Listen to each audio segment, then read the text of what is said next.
In the aftermath of the Arab-Israeli War of 1948, Israel was born into a hostile region, surrounded by nations that vowed to destroy it. Prime Minister David Ben-Gurion knew that for the survival of this fledgling state, robust intelligence capabilities were essential. In response, he established three key intelligence agencies: Eichmann for military intelligence, Shin Bet for internal security, and the most secretive of them all, Mossad, tasked with espionage and covert operations abroad. Founded in 1949, just 1 year after the state's creation, Mossad operated in complete secrecy. For over a decade, Israel did not even acknowledge the agency's existence. Then, in 1960, the world finally learned of Mossad's formidable power after its first widely recognized operation, Operation Finale. This daring mission, which led to the capture of Adolf Eichmann, one of the masterminds behind the Holocaust, catapulted Mossad into the global spotlight. The capture of Eichmann, who had been living in hiding in Argentina, not only demonstrated Mossad's ability to track down enemies, no matter where they hid, but also signaled to the world that Israel would pursue justice for the atrocities of the Holocaust. Operation Finale marked Mossad's emergence from the shadows and solidified its reputation as one of the world's most effective and feared intelligence agencies. When Adolf Eichmann was finally captured and brought to trial in Israel, it sent shockwaves through the Jewish community and the world. For Holocaust survivors, it was a moment of profound vindication. One of the chief architects of their suffering was now held accountable after years in hiding. Eichmann, a central figure in Nazi Germany, played a pivotal role in the Holocaust, overseeing the deportation of Jews to ghettos and extermination camps, and ensuring the final solution was carried out with cold, bureaucratic efficiency. His meticulous involvement in orchestrating the genocide of 6 million Jews earned him a chilling reputation as one of the most heartless Nazi officers. After the war, while many high-ranking Nazis were tried and executed during the Nuremberg trials, Eichmann managed to slip through the cracks. For over a decade, he vanished, living under a false identity while groups hunted him across the globe. In 1934, Eichmann had been appointed to the SS's Jewish section, where he became instrumental in designing and executing plans to deport Jews to their deaths. By the time the Nazi regime collapsed in 1945, Eichmann knew he was a wanted man. He initially went into hiding within Germany, but later fled to Italy, slipping away while the world searched for justice. With the help of sympathizers, Eichmann obtained a passport under the alias Ricardo Clement from the International Committee of the Red Cross in 1950. This passport, discovered decades later in a student's research, would help uncover Eichmann's post-war life. Using this identity, Eichmann escaped to Argentina, a country known for its tolerance of Nazi war criminals. Argentina, under the leadership of Juan Perón, had strong pro-Nazi sympathies, and Eichmann found refuge there in 1950. He initially lived in a quiet town near Buenos Aires called San Fernando, where he worked in a metal factory under his assumed name. Later, he moved with his family to Tucumán, over 600 miles from Buenos Aires, and took a job at an engineering company favored by the Perón regime. Despite his assumed identity, Eichmann's past wasn't entirely concealed.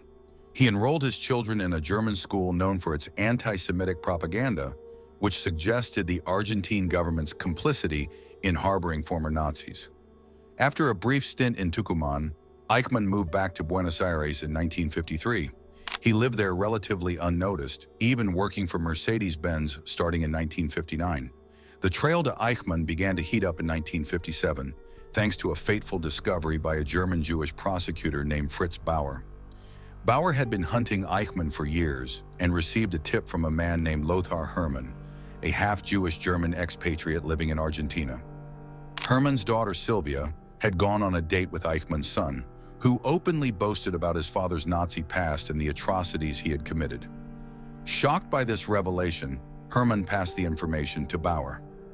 Bauer, fearful that the German government might tip Eichmann off or even protect him, decided to reach out to the Israeli government instead.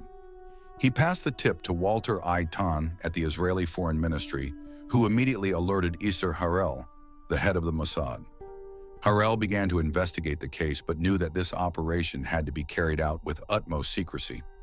Eichmann was a master of disguise, and had completely erased his previous identity, even removing his SS tattoo. Mossad needed irrefutable proof before making any move. In 1959, the case received a major breakthrough.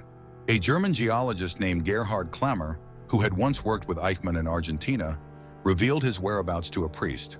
Klammer provided a photograph of himself and Eichmann together, giving investigators a solid lead. The information was relayed to Bauer, who passed it to the Israelis. Mossad operatives were sent to Argentina to conduct surveillance. They identified a man living in the San Fernando district of Buenos Aires who matched Eichmann's description. Careful observation and photographic comparisons convinced them that this was indeed Eichmann, but more proof was needed. Then on March 21, 1960, Eichmann, under the alias Ricardo Clement, arrived home with a bouquet of flowers for his wife to celebrate their silver wedding anniversary. The date was a match, confirming his identity beyond doubt. The capture of Adolf Eichmann was a daring and meticulously planned operation, codenamed Operation Finale. The plan was simple. Eichmann would be abducted and smuggled out of Argentina to stand trial in Israel. Isser Harel personally flew to Argentina to oversee the operation, handpicking an elite team of Mossad operatives to carry it out. On May 11, 1960, the team made their move. They positioned themselves near Eichmann's home, waiting for him to return from work. The clock ticked past 8 p.m., and Eichmann still had not appeared. Doubts began to creep in. Perhaps he had changed his routine or wasn't coming home that night. Just as the operatives were about to call off the mission, another bus arrived and Eichmann stepped off. As he walked toward his house on Garibaldi Street, one of the Mossad agents approached him, saying, "Just a moment." The agent then grabbed Eichmann, pulling him into the waiting car. Eichmann let out a terrifying scream but was quickly subdued. Within minutes, the Nazi architect of the Holocaust was in Israeli custody. Capturing Eichmann was only half the battle. Now the Mossad had to get him out of Argentina without arousing suspicion. They had planned every detail, including acquiring forged documents and a cover story to explain their presence in Argentina. Eichmann was drugged and dressed in an El Al airline uniform, pretending to be an Israeli airline employee who had suffered a head injury. On May 20th, 1960, Eichmann was quietly escorted onto an El Al flight leaving Buenos Aires. The mission had been a complete success. After years of evading justice, Eichmann was now en route to Israel to face trial for his crimes. The announcement of Eichmann's capture by Israeli Prime Minister David Ben-Gurion on May 23, 1960, sent shockwaves around the world. For many, Eichmann was the embodiment of Nazi evil, and his trial was not just about bringing a war criminal to justice, but also about forcing the world to confront the horrors of the Holocaust. Eichmann was held in an Israeli prison for 9 months as preparations for his trial were made.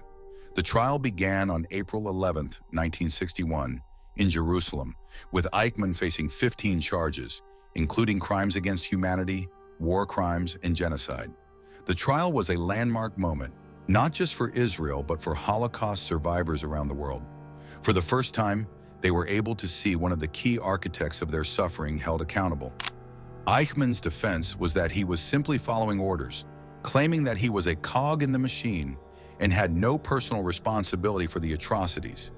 However, the prosecution demonstrated that Eichmann had gone above and beyond the orders he was given, personally ensuring the deportation of Jews to extermination camps even when his superiors hesitated. On December 11, 1961, Eichmann was found guilty on all counts and sentenced to death. He appealed the sentence, but on June 1, 1962, Eichmann was hanged in Israel. His body was cremated and his ashes were scattered in the Mediterranean Sea, ensuring that no physical trace of him would remain. The trial of Adolf Eichmann marked a turning point in how the world understood the Holocaust. It forced the global community to confront the full extent of the atrocities committed by the Nazis and helped establish a historical record that would ensure the horrors of the Holocaust were never forgotten. In Israel, Eichmann's trial also had a profound impact on public awareness. The testimonies of Holocaust survivors, many of whom had remained silent for years, brought the experiences of genocide to the forefront of national consciousness. The capture and trial of Adolf Eichmann was not only a victory for justice, but also a symbol of the Jewish people's resilience. For centuries, Jews had been victims of persecution, but now, for the first time, They had the power to hold one of their greatest tormentors accountable. Eichmann's capture by the Mossad and his subsequent trial in Israel demonstrated that even the most meticulous criminals could not escape justice forever. The world had changed, and so had the Jewish people. Now they had a voice, a nation, and a determination to ensure that the horrors of the past would never be repeated. If you enjoyed this video, support our channel by hitting the like and subscribe button.